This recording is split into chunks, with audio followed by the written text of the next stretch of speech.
Morning बच्चों। आज हम लोग एक नया चैप्टर स्टार्ट करने जा रहे हैं आपके बायोलॉजी का। इस चैप्टर का नाम है diversity in living organisms. Living organisms में डाइवर्सिटी। देखो, चैप्टर के नाम का मतलब पहले यहाँ पे समझना बहुत ज़रूरी है, क्योंकि पहले चैप्टर का नाम समझ में आएगा फिर तो जाके हमें चैप्टर पूरा समझ में आएगा। तो चैप्टर का नाम है diversity in living organism.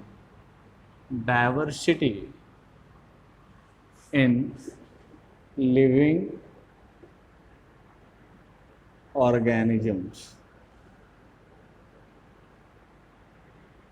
Living organisms के अंदर डाइवर्सिटी।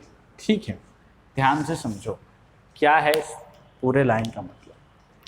देखो, दुनिया में जब तुम देखोगे अपने आसपास, थोड़ा सा ये चैप्टर स्टार्टिंग में थोड़ा सा थ्योरेटिकल हो जाता है। क्या है इसमें, जब तुम अपने आसपास जहाँ पे भी तुम बैठ के पढ़ रहे हो या जहाँ पे भी तुम खड़े हो इस टाइम पे तुम अपने आसपास चारों तरफ ध्यान से देखो। कमरे में हो तो कमरे में नहीं, कमरे से बाहर देखो। जब तुम कमरे से बाहर देखोगे तो तुम्हें different type of organism, plants दिखेंगे। प्लांट्स के बहुत सारे टाइप, कुछ बहुत छोटे छोटे प्लांट दिखेंगे, कुछ बड़े बड़े ट्रीज दिखेंगे। अलग अलग ऑर्गेनिजम्स मिलेंगे, ह्यूमन मिलेगा, काउज मिलेंगे, बफेलोज मिलेंगे। मतलब अगर आप डिफरेंट टाइप ऑफ एनिमल्स देखोगे तो बहुत बहुत वैरायटी ऑफ एनिमल्स आपको देखने को मिलेगा। आप डिफरेंट प्लांट देखने जाओ तो वैरायटी ऑफ प्लांट्स आपको देखने को मिलेगा। बात समझ में आ रही? आप जो जहाँ पे हो वहाँ पे जो बहुत सारे माइक्रो ऑर्गेनिजम्स आपके एयर में प्रेजेंट होंगे, जैसे बैक्टीरिया हो गया, फंगी हो गया। तो कहने का मतलब क्या है कि जहाँ पे भी जो ऑर्गेनिजम्स हैं, हम जब पूरे अपने आसपास के सराउंडिंग की जब स्टडी करना स्टार्ट करें तो हमको वेरियस टाइप ऑफ ऑर्गेनिज्म देखने को मिलेगा। उस वेरियस टाइप ऑफ ऑर्गेनिज्म में या वो जो वैरायटी ऑफ ऑर्गेनिज्म है, उसी वैरायटी को हम क्या कहते हैं? डाइवर्सिटी कहते हैं। वैरायटी को मतलब क्या है? वैरायटी का मतलब ही क्या होता है? Diversity, variety. कहने का मतलब क्या है कि डाइवर्सिटी इन लिविंग ऑर्गेनिज्म, जितने भी लिविंग ऑर्गेनिज्म इस पूरे अर्थ पे हैं, उन लिविंग ऑर्गेनिज्म में कितनी वैरायटीज प्रेजेंट हैं, उसी वैरायटीज की या उसी स्टडी को हम क्या कहते हैं? डाइवर्सिटी कहते हैं। क्लियर है? बात समझ में आ रही? तो देखो, दुनिया में अगर मैं यहाँ पे बात करूं तो दुनिया में अभी तक 1.7 to 1.8 millions species of organism discover हुए हैं। ध्यान से समझना इस बात का मतलब क्या है। इस बात का मतलब ये है, पहले तो समझो स्पीसीज क्या होता है। पहले समझो स्पीसीज, बहुत डिटेल में इसके बारे में हम लोग बात करेंगे, लेकिन पहले स्पीसीज समझो। स्पीसीज क्या होता है, फिर हम लोग थोड़ा सा डिटेल में डाइवर्सिटी की बात करेंगे। द ग्रुप ऑफ ऑर्गेनिज्म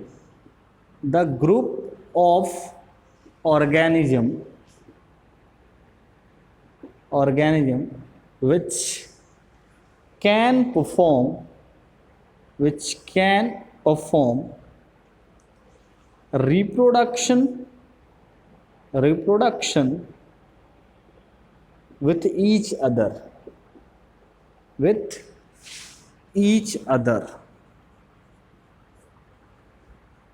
ध्यान से समझना इस लाइन का मतलब।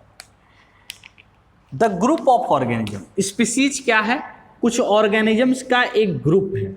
विच कैन, उसका कंडीशन क्या है? Which can perform reproduction with each other. जैसे आप ये कह लो, पहले आप एक ग्रुप बनाओ, एक ये ग्रुप ए है और मान लो ग्रुप बी है। ये क्या है? ग्रुप बी है। इस ग्रुप में भाई प्रिपेयर आपको क्या करना है? ग्रुप ऑफ ऑर्गेनिज्म, मतलब ऑर्गेनिजम्स की ग्रुपिंग करनी है। तो मान लो हमने यहाँ पे क्या कर दिया, एक ग्रुप में रख दिया काऊ, एक काऊ रख दिया, एक बफेलो रख दिया, एक डॉग रख दिया, एक कैट रख दिया। ये बन गया एक ग्रुप ऑफ ऑर्गेनिज्म। और एक ग्रुप ऑफ ऑर्गेनिज्म में हमने रख दिया काऊ 1, 2, 3 और 4, मतलब काऊ नंबर 1, काऊ नंबर 2, काऊ नंबर 3, काऊ नंबर 4। कहने का मतलब 4 ऑर्गेनिज्म का 2 ग्रुप आपके सामने दिख रहा है। एक ग्रुप में एक काऊ है, एक बफेलो है, एक डॉग है और एक कैट है। दूसरे ग्रुप में 4 काऊ है। अब यहाँ पे सिमिलैरिटी देखना, कंडीशन के अकॉर्डिंग तुम देखो कि इन दोनों ग्रुप्स में से आप स्पीसीज किसको कह सकते हो। क्या एक काऊ एक बफेलो के साथ रिप्रोडक्शन कर सकता है? क्या एक काऊ एक बफेलो के साथ रिप्रोडक्शन कर पाएगा? नहीं कर पाएगा। क्या एक बफेलो एक कैट के साथ रिप्रोडक्शन कर पाएगा? नहीं कर पाएगा। क्या डॉग कैट के साथ रिप्रोडक्शन कर पाएगा? नहीं कर पाएगा। क्या डॉग काऊ के साथ रिप्रोडक्शन कर पाएगा? नहीं कर पाएगा। मतलब इस ग्रुप ऑफ ऑर्गेनिज्म में जो ऑर्गेनिजम्स है वो एक दूसरे से रिप्रोडक्शन परफॉर्म नहीं कर सकते, इसलिए ये स्पीसीज नहीं है। लेकिन जब काऊ में देखोगे तो जब ढेर सारे काऊ एक ग्रुप में हैं तो हर एक काऊ एक दूसरे काऊ के साथ क्या कर सकता है? रिप्रोडक्शन परफॉर्म कर सकता है। इनमें से एक कुछ मेल और कुछ फीमेल होने चाहिए। बात समझ में आई? क्लियर है? तो कहने का मतलब क्या है कि जो टर्म आपने काऊ लिखा है, ये अब मान लो एक और ग्रुप बना लेते हैं, ऐसे एक और ग्रुप बना लेते, इसमें सिर्फ बफेलो रख लेते, इसमें क्या रख लेते? बफेलो रख लेते। तो क्या सारे बफेलो एक दूसरे से प्रोडक्शन कर पाते? यस कर पाते। एक और ग्रुप बना लेते, इसमें सिर्फ डॉग रख लेते, क्या सारे डॉग एक दूसरे से प्रोडक्शन कर पाते? यस कर पाते। तो ये जो ग्रुप है, group B, group C, group D, काऊ क्या है? एक ग्रुप का, एक ऑर्गेनिज्म के ग्रुप का नाम है। उस काऊ को क्या कहते हैं हम? एक स्पीसीज कह सकते हैं। बफेलो क्या है? एक स्पीसीज है। डॉग क्या है? स्पीसीज है। तो ध्यान से समझो कि जब तुम अपने सराउंडिंग में different different type of organisms देखते हो तो हर एक ऑर्गेनिज्म एक स्पीसीज को शो करता है। जैसे मैंगो ट्री, तो मैंगो ट्री का रिप्रोडक्शन जब होगा तो किसके साथ होगा? मैंगो ट्री के साथ। तो यानी मैंगो क्या है? एक स्पीसीज है। एक मान लो तुम्हारा एप्पल का ट्री है, तो एप्पल का रिप्रोडक्शन एप्पल के साथ होगा। एप्पल का मैंगो के साथ रिप्रोडक्शन नहीं हो सकता, तो एप्पल क्या है? एक स्पीसीज है। ध्यान से समझ में आए? तो सिंपल सा मतलब समझना कि कहने का मतलब क्या है कि अगर मैं ये कहता हूं कि दुनिया में 1.7 to 1.8 मिलियन स्पीसीज डिस्कवर्ड है, तो यानी कि एटलीस्ट 1.7 to 1.8 टाइप के ऑर्गेनिज्म हमको देखने को मिलेंगे। आई बात समझ में? यहाँ अगर मैं कहूँ कि इस ग्रुप में कितने टाइप के ऑर्गेनिज्म हैं, तो 4 टाइप के। कौन कौन से? काऊ, बफेलो, कैट, डॉग। मैं ये कहूँ इस ग्रुप में कितने स्पीसीज प्रेजेंट हैं? 4। कौन कौन? एक काऊ का स्पीसीज, एक काऊ स्पीसीज का मेंबर, एक बफेलो स्पीसीज का मेंबर, एक कैट स्पीसीज का मेंबर और एक डॉग स्पीसीज का मेंबर।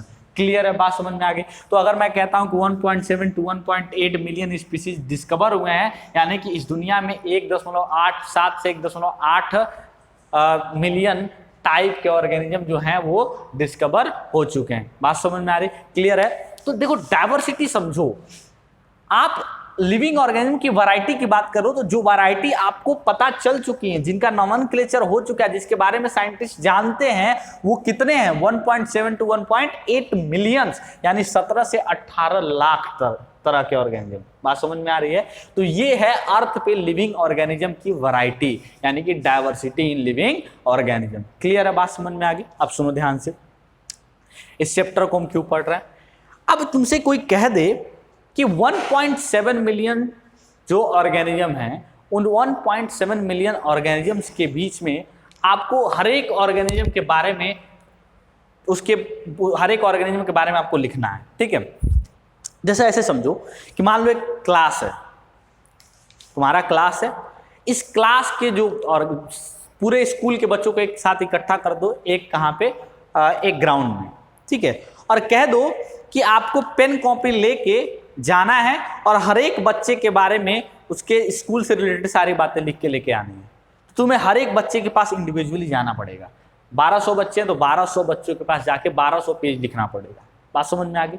लेकिन अगर उस स्टडी को, उस वैरायटी को, उस डाइवर्सिटी की स्टडी को, उसके बारे में जो नॉलेज है, उसके बारे में जो फैक्ट्स हैं, उनको कंपाइल अप करना है, उनको एक सिस्टमैटिक वे में अरेंज करना है ताकि उनकी स्टडी या उनके बारे में जानना आसान हो जाए, उस डाइवर्सिटी, उस वैरायटी के बारे में जानना आसान हो जाए, तो तुम क्या करोगे कि पूरे स्कूल के बच्चों को एक ग्रुप में डिवाइड करोगे। तो एक ग्रुप बनाया जिसमें एक तरह के बच्चे बैठेंगे और उसको क्या नाम दे दिया?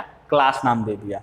एक क्लास फर्स्ट हो गया, क्लास सेकंड हो गया, क्लास फोर्थ हो गया, क्लास ऐसे कर दिया। अब एक क्लास के बच्चों में कुछ बातें तो कॉमन होंगी, जैसे उनका क्लास सेम है, उनको सेम किताबें पढ़नी है, उनका जो सिलेबस है वो सेम है, उनको सेम टीचर पढ़ाएंगे, तो ये सारी बातें उनके लिए क्या हो गई? कॉमन हो गए, तो तब आपको इंडिविजुअली हर बच्चे के पास जाना नहीं पड़ेगा। तो सिंपल सा मतलब ये है कि डाइवर्सिटी इन लिविंग ऑर्गेनिज्म में आपको वैरायटी तो मैंने बता दी कि different different type of varieties आपको देखने को मिलेंगी, लेकिन अब जो हमारा अगला जो इस चैप्टर के अंदर हमारा अगला जो यहाँ पे जो स्टेप होगा वो ये होगा कि ये पूरी की पूरी डाइवर्सिटी जो है इसको इसके बारे में जानना, इसको समझने या इसको इसके बारे में समझना आसान हम कैसे बना सकते हैं। बात समझ में आ गई? तो कैसे बना सकते हैं हम? इन सारे ऑर्गेनिजम्स की ग्रुपिंग करके, इन सारे ऑर्गेनिज्म की क्या करके? ग्रुपिंग करके। ठीक है, बात समझ में आ रही? ध्यान से समझो। पहले यहाँ पे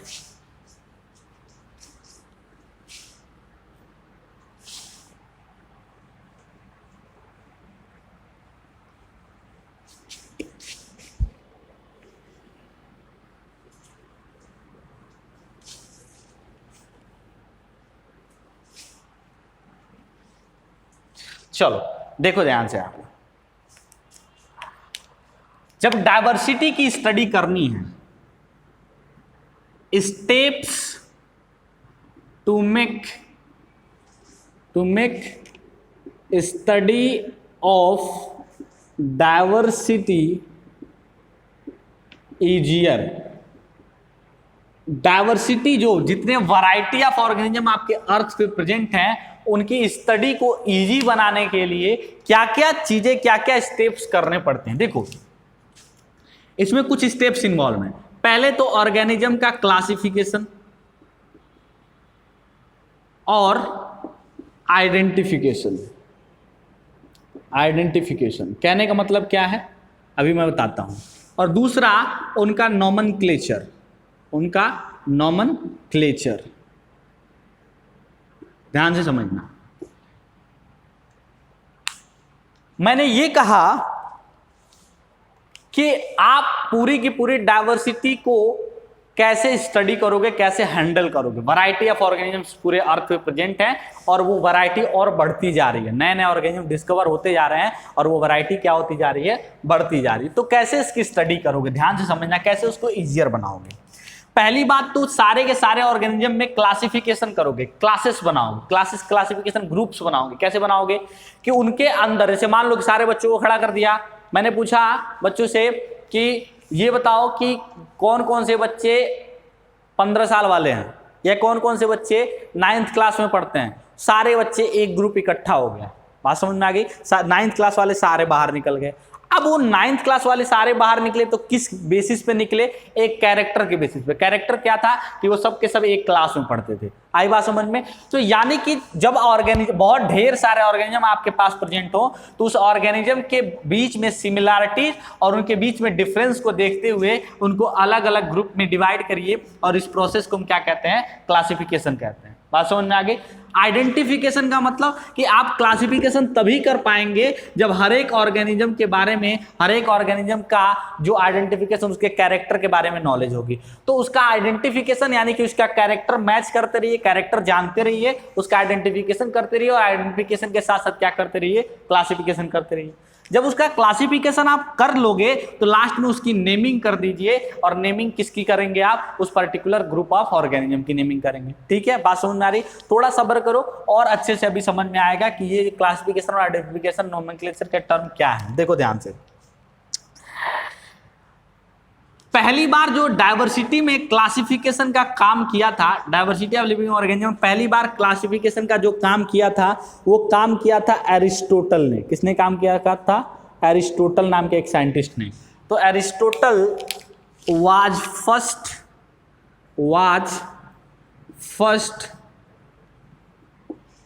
to classify the organisms in 2 groups। देखो एरिस्टोटल ने जब पहली बार क्लासिफिकेशन किया था तो उन्होंने क्या किया था कि उनके टाइम पे जितने भी ऑर्गेनिजम्स प्रेजेंट थे, ऑल ऑर्गेनिज्म, जितने ऑर्गेनिज्म के बारे में उनको जानकारी थी, ऑल ऑर्गेनिज्म सबको एक ग्रुप में रखा। उसके बाद क्या किया? उन्होंने सारे ऑर्गेनिज्म के बारे में स्टडी करना स्टार्ट किया। तो उनको पता चला कि कुछ ऑर्गेनिजम्स ऐसे हैं जिनके में कॉमन कैरेक्टर ज्यादा है। जैसे कुछ ऑर्गेनिज्म उन्होंने देखा कि उनके अंदर क्लोरोफिल प्रेजेंट था। क्या प्रेजेंट था? क्लोरोफिल प्रेजेंट था। उन्होंने देखा कि वो ऑटोट्रॉफिक थे। क्या थे? ऑटोट्रॉफिक थे, यानी कि अपना खाना खुद बनाते थे। तो ऐसे ऐसे कैरेक्टर देख के तो उन्होंने क्या किया कि उन सारे ऑर्गेनिज्म को एक ग्रुप में रखा और उस ग्रुप को नाम दे दिया किंगडम। क्या नाम दे दिया? किंगडम। किंगडम कौन सा? Plant kingdom. कौन सा किंगडम? Plant kingdom. बात समझ में आ गई।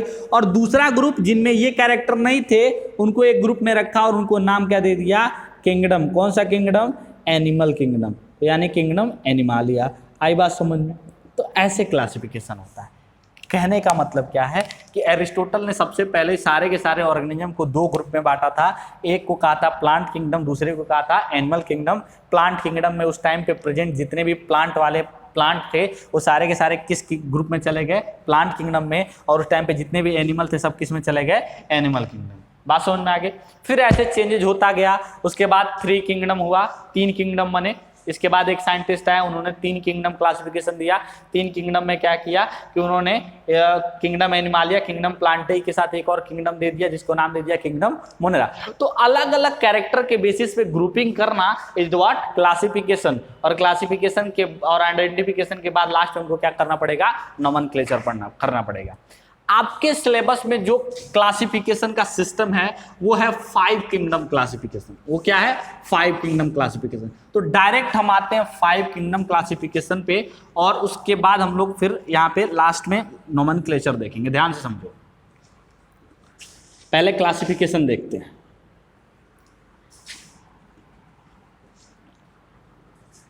पहले क्लासिफिकेशन, उसका डेफिनेशन और फिर आगे की 5 किंगडम क्लासिफिकेशन। क्लासिफिकेशन क्या होता है?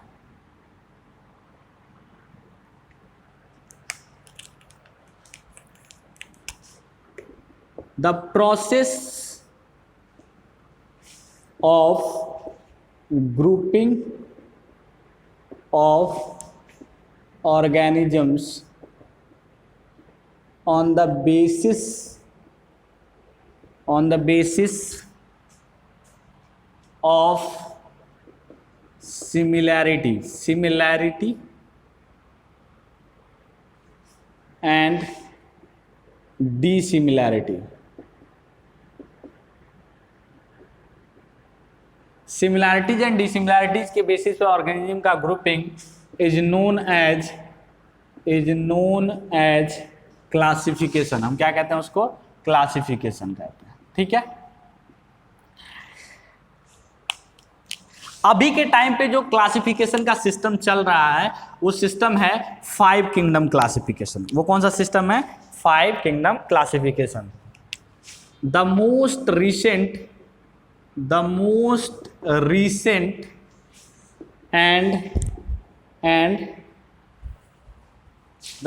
recent and popular classification system is 5 kingdom classification। 5 kingdom classification. कहने का मतलब क्या है कि सारे के सारे ऑर्गेनिज्म को सबसे पहले एक ब्रॉड ग्रुप में बांटा गया और ब्रॉड ग्रुप में बांट के उन्होंने क्या बनाया? 5 ग्रुप बनाया। जिस ग्रुप को क्या नाम दे दिया? किंगडम। कौन दिया था 5 kingdom classification? R.H. Whittaker was given this classification system. ये 5 किंगडम क्लासिफिकेशन का सिस्टम किसने दिया था? R.H. Whittaker ने दिया था। बात समझ में आ गई? क्लियर है? बात समझ में आ गई? अब सुनो ध्यान से। अगर हमको क्लासिफिकेशन करना है, किसी ऑर्गेनिज्म की क्लासिफिकेशन करना है, तो सबसे पहले हमको ये पता होना चाहिए कि हमको किस मैनर में क्लासिफिकेशन करना है। अगर हमको किसी ऑर्गेनिज्म का क्लासिफिकेशन करना है तो हमको किस मैनर में क्लासिफिकेशन करना है ये पता होना चाहिए। और उस मैनर को हम कहते हैं हायरार्की ऑफ क्लासिफिकेशन। उस मैनर को क्या कहते हैं? Hierarchy of classification. Hierarchy of classification. ध्यान से समझना हायरार्की ऑफ क्लासिफिकेशन क्या मतलब है।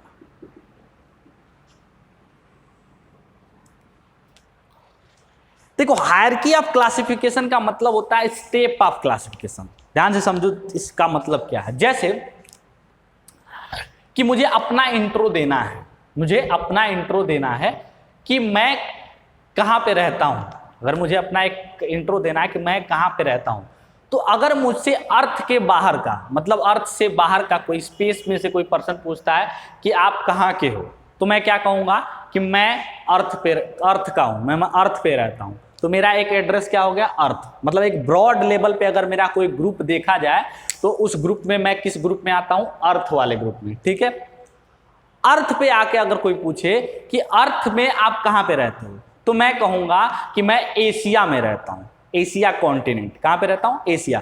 तो अर्थ एक बड़ा ग्रुप है, उस बड़े ग्रुप को छोटे छोटे ग्रुप में डिवाइड किया गया 7 ग्रुप में, जिसको कॉन्टिनेंट कहते हैं। और वो कॉन्टिनेंट कौन कौन से हैं वो आप ज्योग्राफी में पढ़ते हो। तो उसी एक बड़े ग्रुप का छोटा छोटा, बड़े ग्रुप को छोटे छोटे ग्रुप में बांटा गया और छोटे छोटे ग्रुप को क्या नाम दिया गया, कॉन्टिनेंट। तो मैं अपना कॉन्टिनेंट वाला एड्रेस बताता हूँ, कौन सा, मैं किस कॉन्टिनेंट का हूँ, एशिया का। अब मुझे कोई पूछा कि एशिया में कहाँ पे, तो आप देखोगे कि उस एशिया, वो एक जो ग्रुप बड़े ग्रुप को बांट के छोटा ग्रुप बना था, उस छोटे ग्रुप को भी छोटे छोटे ग्रुप में डिवाइड किया गया, जिसको कहा गया कंट्री। क्या कहा गया, कंट्री। तो मैं कहता हूं मैं इंडिया का हूं। किस कंट्री का हूं, इंडिया का। फिर इंडिया में आके पूछा गया, इंडिया एक क्या हो गया, कंट्री क्या हो गया, एक ग्रुप हो गया। अब इस ग्रुप को भी छोटे छोटे कैटेगरी में बांटा गया, जिसको कहा गया स्टेट। स्टेट एक ग्रुप हो गया, उसको छोटे छोटे कैटेगरी में बांटा गया, किसमें क्या कहा गया, डिस्ट्रिक्ट। डिस्ट्रिक्ट को छोटे छोटे कैटेगरी में बांटा गया, क्या कहा गया, ब्लॉक। ब्लॉक को छोटे छोटे कैटेगरी में बांटा गया, क्या कहा गया, विलेज या फिर सिटी। बात समझ में आ रही है। तो सिंपल सा मतलब क्या है, जैसे समझो, सिंपल सा मतलब क्या है कि जितने भी ऑर्गेनिजम्स थे, ऑल ऑर्गेनिजम्स, पहले इन पे कुछ सिमिलरिटीज और डिसिमिलरिटी के बेसिस पे इनको बड़े बड़े ग्रुप में पहले डिवाइड किया गया, और बड़े बड़े ग्रुप को क्या कहा गया, किंगडम। सबसे बड़ा ग्रुप कौन सा होता है, किंगडम। बात समझ में आ गई। जैसे मैंने अपना पहला एड्रेस क्या बताया था, अर्थ। ऐसे ही सारे ऑर्गेनिजम्स को डिफरेंट बड़े बड़े ग्रुप में बांटा गया, जिसमें क्या कहा गया, किंगडम। क्लियर है। फिर इस किंगडम के अंदर, हर एक किंगडम के अंदर घुस के ऑर्गेनिज्म को छोटे छोटे ग्रुप में बांटा गया, तो उस ग्रुप को क्या कहा गया, उस ग्रुप को कहा गया फाइलम। क्या कहा गया बेटा, फाइलम। या फिर उसी को ग्रुप को क्या कहा जाता है, डिवीजन। क्या कहा जाता है, डिवीजन। ध्यान से समझो, एग्जाम्पल लेके चलते हैं। जैसे जितने भी एनिमल थे, उन एनिमल्स को एक किंगडम में रखा गया, और किंगडम का नाम दिया गया किंगडम एनिमेलिया। क्या नाम दिया गया, किंगडम एनिमेलिया। तो इस एनिमेलिया किंगडम में कौन कौन आता है, एनिमेलिया में इंसेक्ट भी आएंगे, एनिमेलिया में कौन आएगा, मैमल भी आएगा, एनिमेलिया में काऊ भी आएगा, एनिमेलिया में फिश भी आएगा। ठीक है। तो उनको कुछ ब्रॉडर कैरेक्टरिस्टिक के बेसिस पे उनको एक बड़े ग्रुप में बांटा गया, और उस ग्रुप को क्या नाम दिया गया, किंगडम एनिमेलिया।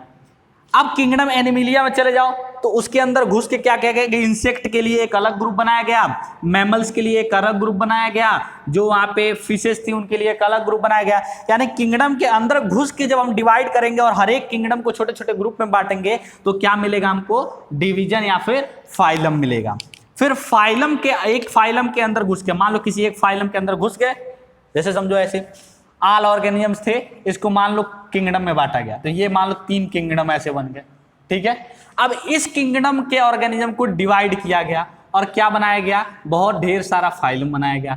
तो ये एक किंगडम है, सॉरी देखो, ये एक किंगडम है, इस किंगडम के अलग अलग पार्ट, अलग अलग ग्रुप बनाया गया, वो क्या हो गया, फाइलम हो गया। बात समझ में आ गई। इस किंगडम का भी मान लो ये फाइलम हो गया। बात समझ में आ गई। अब इस फाइलम में घुस के जब डिवाइड करोगे, तो छोटे छोटे ग्रुप बनेंगे, और उस ग्रुप को क्या कहा जाता है, उस ग्रुप को कहा जाता है क्लास। उस ग्रुप को क्या कहा जाता है, क्लास। बात समझ में आ गई।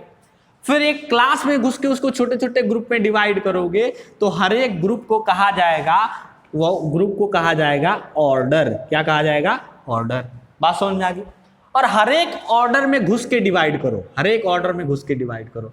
तो ऑर्डर में जब घुस के डिवाइड करोगे, तो जो बनेगा उसको कहा जाएगा फैमिली। क्या कहा जाएगा बेटा, फैमिली। तो ऑर्डर को जब डिवाइड करते हैं, तो जो छोटा छोटा ग्रुप बनता है, उसको हम क्या कहते हैं, फैमिली कहते हैं। ठीक है। फैमिली को डिवाइड करो अलग अलग छोटे छोटे ग्रुप में, छोटे छोटे ग्रुप में फैमिली को डिवाइड करो, तो ये जो छोटा छोटा और छोटा ग्रुप बनता है, इसको हम कहते हैं जीनस। क्या कहते हैं, जीनस। इसको हम कहते हैं जीनस। ठीक है। और जब जीनस को छोटे छोटे ग्रुप में डिवाइड करते हो तो सबसे छोटा ग्रुप बनता है, और उस सबसे छोटे ग्रुप को हम कहते हैं स्पीसीज। क्या कहते हैं? स्पीसीज। ध्यान से समझना, पूरे ऑर्गेनिज्म को एक साथ इकट्ठा कर लिया और सारे ऑर्गेनिज्म को 3 ग्रुप में डिवाइड कर दिया है, ठीक है। अब उस हर एक ग्रुप के अंदर घुस के जब डिवाइड किया तो जो छोटा छोटा ग्रुप बना उसको हमने क्या कहा? फाइलम। पूरे ऑर्गेनिज्म को अलग अलग ग्रुप में डिवाइड किया गया, ग्रुप को क्या कहा? किंगडम। इसको क्या कहा? फाइलम। इसको क्या कहा? उस फाइलम को डिवाइड करके क्लास। एक क्लास को डिवाइड करके ढेर सारे हमको क्या मिला? ऑर्डर।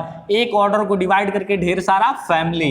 एक फैमिली को डिवाइड करके ढेर सारा जीनस, और एक जीनस को डिवाइड करके ढेर सारा स्पीसीज बना। बोलो, बात समझ में आई? क्लियर है? अब सुनो ध्यान से, ध्यान से समझना, एक एक करके हम यहां पे समझते हैं। एक एक करके हम सारी बातें यहाँ पे समझेंगे कि कैसे हमको ये सारी चीजें समझ में आएंगी।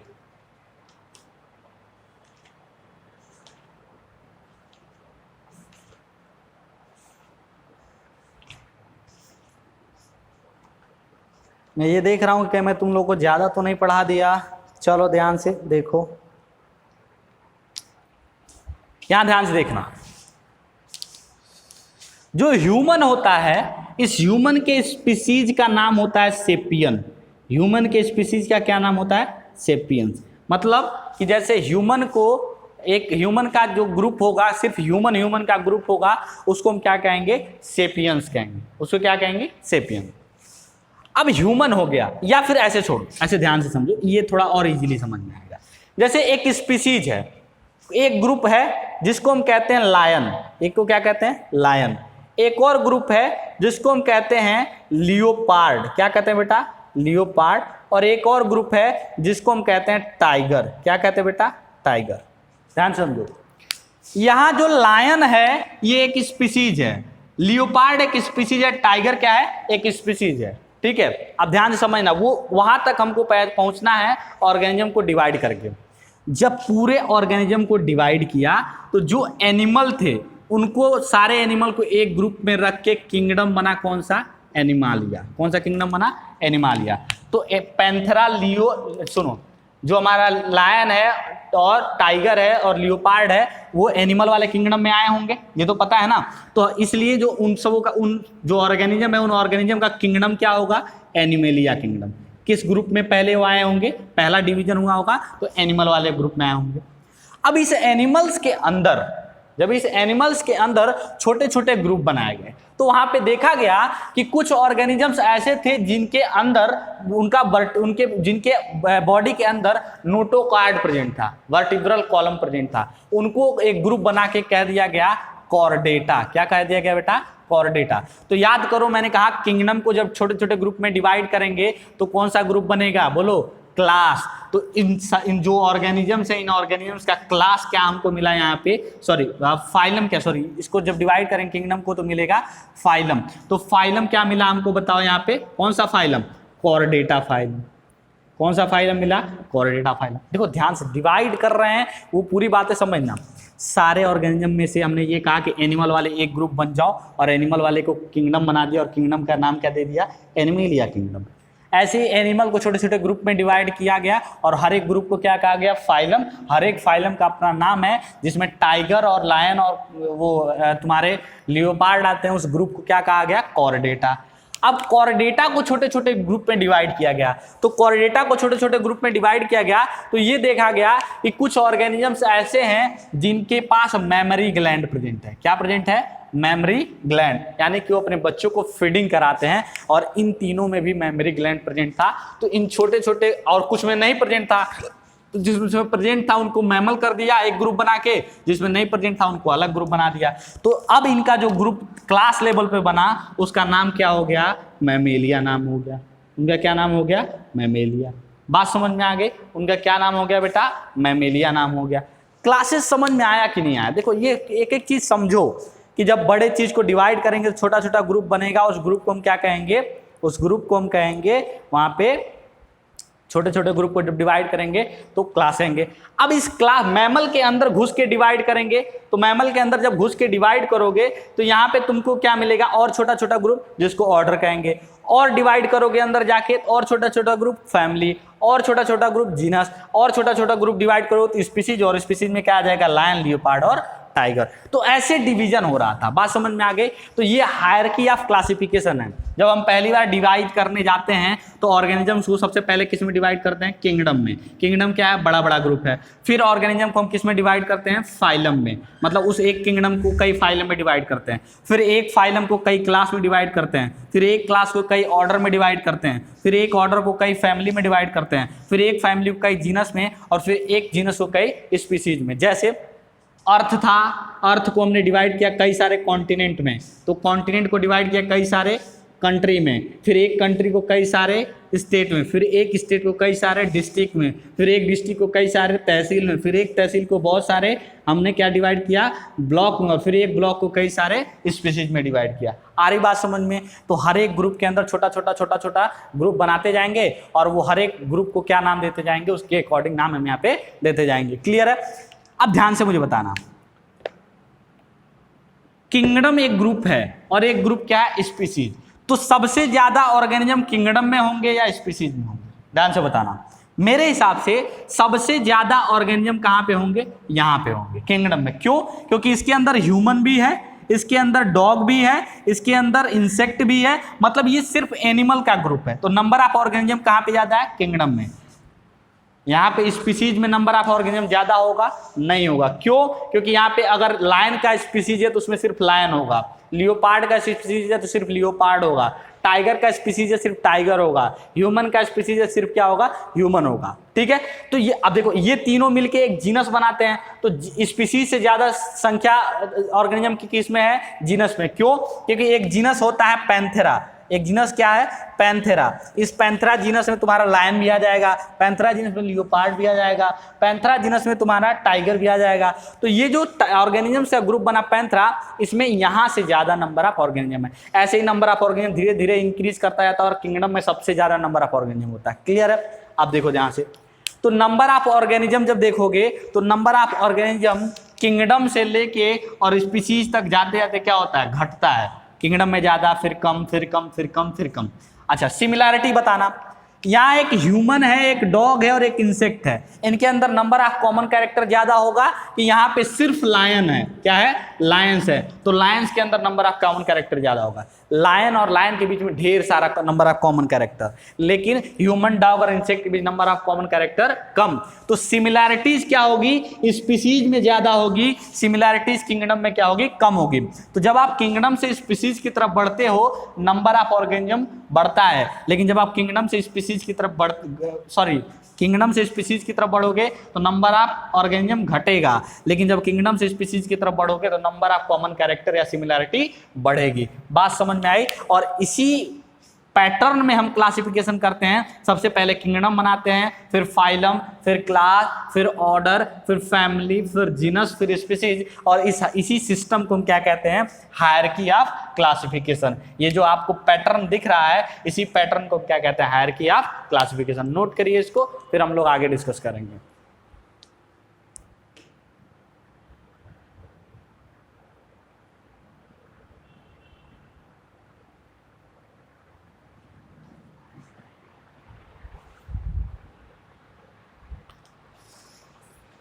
क्लियर। चलो देखते हैं अब RH व्हिटेकर ने कैसे क्लासिफाई किया था। पहली बार जब उन्होंने 5 किंगडम क्लासिफिकेशन दिया तो ऑर्गेनिजम्स को कैसे क्लासिफाई किया, ध्यान से समझो।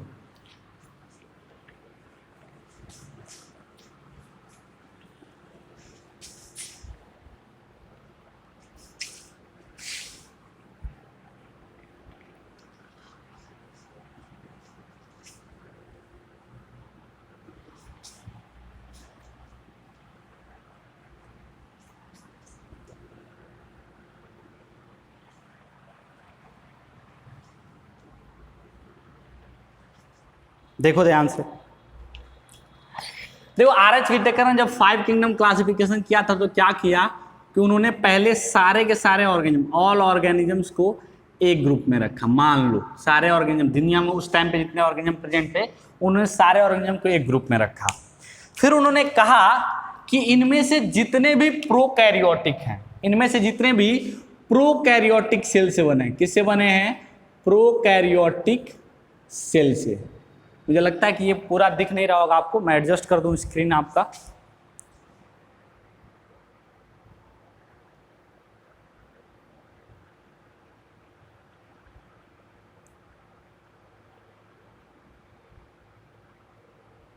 चलो ध्यान से देखो, उन्होंने जितने भी ऑर्गेनिज्म प्रेजेंट थे उन सारे ऑर्गेनिजम्स में से एक ग्रुप बनाया और वो ग्रुप में कैसे ऑर्गेनिजम्स को रखा? सिर्फ प्रोकैरियोटिक सेल से बने हुए ऑर्गेनिज्म। और याद करो तुम्हें पढ़ाया गया सेल पढ़ाते टाइम कि जो प्रोकैरियोटिक ऑर्गेनिजम्स होते हैं उनके अंदर वो सब क्या होते हैं? यूनिसेलुलर होते हैं। तो प्रोकैरियोटिक यूनिसेलुलर ऑर्गेनिजम्स को निकाल के एक ग्रुप बनाया गया और जब पहली बार जब डिवीजन होता है और जो बड़ा ग्रुप बनता है उस ग्रुप को क्या कहते हैं? किंगडम कहते हैं। तो जो ये पहला ग्रुप बना उसको क्या कहा? किंगडम। और इस किंगडम का नाम क्या दिया? मोनेरा। क्या नाम दिया इस किंगडम का? मोनेरा। तो पहला जो ग्रुप बना वो क्या बना? किंगडम। और उस किंगडम का नाम क्या पड़ा? Monera kingdom. क्लियर है? बात समझ में आ गई। उसके बाद यहाँ से जो ऑर्गेनिजम्स बचे, भाई दो पार्ट में डिवाइड किया है, इसको दो पार्ट में डिवाइड किया है। अब यहाँ पे जो बचे यूकैरियोटिक ऑर्गेनिज्म बचे। कौन से ऑर्गेनिज्म बचे? यूकैरियोट। भाई प्रोकैरियोटिक तो आपने निकाल के अलग कर दिया, उसका नाम दे दिया मोनेरा किंगडम। अब यहाँ क्या बचा? यूकैरियोटिक से। यूकैरियोटिक में से उन्होंने कहा कि जितने भी यूनिसेलुलर हैं, यूकैरियोटिक यूनिसेलुलर हैं, जितने भी यूकैरियोटिक यूनिसेलुलर हैं वो किनारे हो जाइए और एक अलग ग्रुप बनाइए। ये भी क्या बनेगा? किंगडम बनेगा। ये भी क्या बनेगा? किंगडम, एक बड़ा ग्रुप। और इस किंगडम का नाम क्या दे दिया? प्रोटिस्टा। इस किंगडम का क्या नाम दे दिया? प्रोटिस्टा। अब ध्यान से मुझे बताना, अगर मैं कहूं प्रोटिस्टा का आप कैरेक्टर बताइए तो आप प्रोटिस्टा के बारे में दो बातें बता सकते हो। एक, ये प्रोकैरियोटिक वाले में नहीं गया तो ये क्या है? यूकैरियोटिक। और ये प्रोटिस्टा क्यों बना? Eukaryotic with unicellular. ये सारे के सारे क्या होते हैं? यूनिसेलुलर ऑर्गेनिज्म होते हैं और सेल का नेचर क्या होता है? Prokaryotic.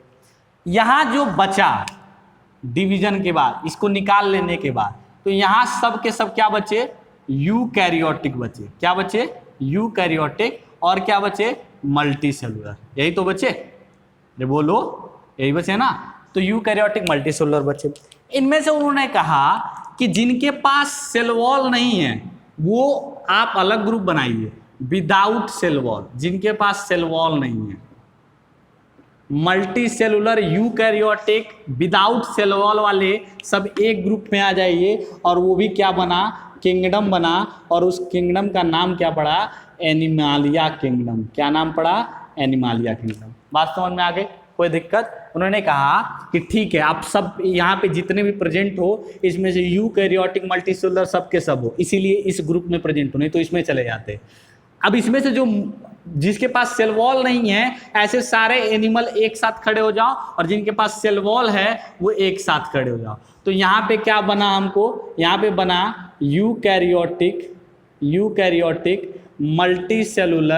Multicellular with cell wall.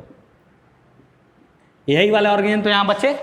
तो फिर उन्होंने कहा कि इनमें से जिनके पास क्लोरोफिल प्रेजेंट है या जो ऑटोट्रॉपिक है वो एक साथ हो जाओ और जो हेट्रोट्रॉपिक है वो अलग हो जाओ। तो उन्होंने कहा ऑटोट्रॉपिक वाले एक साथ हो जाओ, यानी कि जिसके पास क्लोरोफिल है, सेल वॉल के साथ क्लोरोफिल है, वो एक साथ हो जाओ। और ये बना क्या? किंगडम प्लांटाई। ये किंगडम बना जिसका नाम दिया प्लांटाई। अब यहाँ पे जो बचा उसका कैरेक्टर मुझे बताना। उसका कैरेक्टर क्या क्या होगा? एक तो ये यूकैरियोटिक होगा, ये यूकैरियोटिक होगा। क्यों? क्योंकि यहाँ से वो इसी ग्रुप में जा रहा है, तो यानी यूकैरियोटिक था तभी इधर आया था, नहीं तो उधर चला गया होता। दूसरा, ये मल्टीसेलुलर था। क्या था? मल्टीसेलुलर। क्योंकि अगर मल्टीसेलुलर नहीं होता, यूनिसेलुलर होता तो इधर चला जाता, इधर आया, इसका मतलब क्या था? मल्टीसेलुलर। तीसरा, इसके पास सेल वॉल था। क्या था? सेल वॉल था, क्योंकि सेल वॉल नहीं होता तो इधर चला जाता, सेल इधर आया, इसका मतलब क्या था? सेल वॉल था। चौथा कि इसके पास ये ऑटोट्रॉफिक नहीं था, यानी इसके पास क्लोरोफिल प्रेजेंट नहीं था। ये क्या था? हेटेरोट्रॉफिक था। क्या था? हेटेरोट्रॉफिक। इसीलिए ये इस ग्रुप में आ गया और इस ग्रुप को नाम दिया किंगडम। कौन सा किंगडम? Fungi kingdom. इस ग्रुप का क्या नाम रख दिया? Fungi kingdom. तो यानी कि उन्होंने पूरे के पूरे ऑर्गेनिजम्स को कितने ग्रुप में बांट दिया? कितने किंगडम में? 5 किंगडम में। किंगडम 1 कौन सा? मोनेरा। किंगडम 2 कौन सा? प्रोटिस्टा। किंगडम 3 कौन सा? एनिमेलिया। किंगडम 4 कौन सा? प्लांटे। किंगडम 5 कौन सा? फंगी। बात समझ में आ गई? अब मुझे एक चीज बताना ध्यान से, कौन सा चीज बताना है तुम्हें? किंगडम मोनेरा कैरेक्टर बताना। कैरेक्टर क्या बताओगे? कि जितने भी मोनेरा होते हैं यूनिसेलुलर होते हैं, जितने भी मोनेरा होते हैं प्रोकैरियोटिक होते हैं। Kingdom protista eukaryotic unicellular. Kingdom हमारा एनिमेलिया यूकैरियोटिक तो है ही, मल्टीसेलुलर तो है ही, लेकिन क्या है? Without cell wall. यू प्लांटी यूकैरियोटिक तो है ही, मल्टीसेलुलर तो है ही, विद सेल वॉल तो है ही, लेकिन क्या है? ऑटोट्रॉफिक। फंगी के साथ यूकैरियोटिक, मल्टीसेलुलर, सेल वॉल और हेटरोट्रॉफिक। तो ऐसे 5 किंगडम बना, और ये किसने बनाया था? आर.एच. व्हिटेकर ने बनाया था। तो ये आप फ्लो चार्ट बना लो, आपको पढ़ने में आसानी रहेगी। और फिर हम लोग जब नेक्स्ट लेक्चर में मिलेंगे तो एक एक किंगडम में अंदर घुस के हम लोग उस एक एक किंगडम की डिटेल स्टडी करेंगे। ठीक है, नोट करो इसको।